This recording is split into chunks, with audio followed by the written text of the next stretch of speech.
Hello, I'm Andrew Fasano. For my outside reading book project, I chose to read The Hunger Games by Suzanne Collins. In a futuristic, post-apocalyptic world called Panem, 16-year-old Katniss Everdeen volunteers as tribute to compete in the Capitol's Hunger Games, which I believe is one of the ways they try to stay in power for this rundown world. Katniss lives with her sister Prim and her mother as they struggle to live in such a difficult world. Each year, as part of a punishment for a previous rebellion of the citizens, each of the districts, how the population is divided geographically, randomly selects a boy and a girl between the ages of 13 and 18 to compete in Panem's annual literal fight to the death competition. Katniss decided to take Prim's spot after she had allegedly been the one selected. I would consider this book to be a literal apocalypse. The mayor of Panem and the leader of Capital steps up to the podium in the beginning of the book and tells us a story of the history of Panem, and that the country rose out of the ashes of a place that was once called North America. Although he doesn't ever explicitly say what caused the apocalypse, he mentions things like droughts, storms, fires, encroaching seas that swallowed up much of the land, and even a brutal war for that left very little substance of land.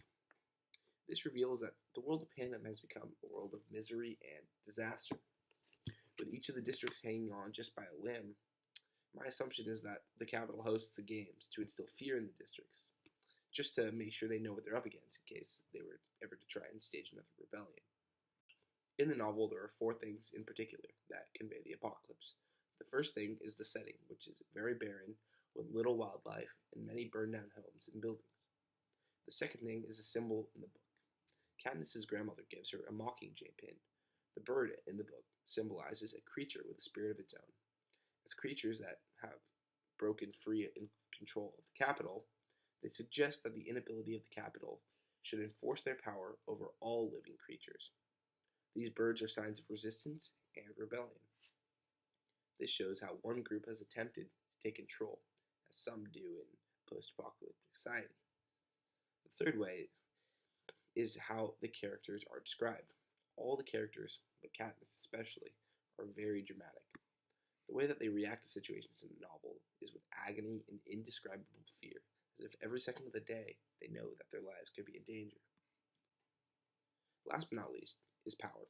The Hunger Games, it's clear that the power lies within the totalitarian government of the capital, because the capital holds most of the country of Panem's wealth.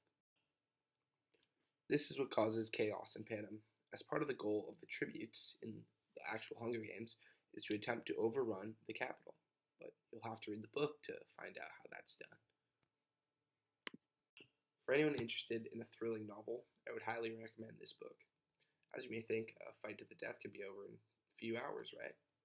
But no, the actual games elapse for about half the book and take course of over many days. Each day is something new and exciting, which makes you hesitant to ever want to put the book down. 10 out of 10 would recommend for any adventurous readers.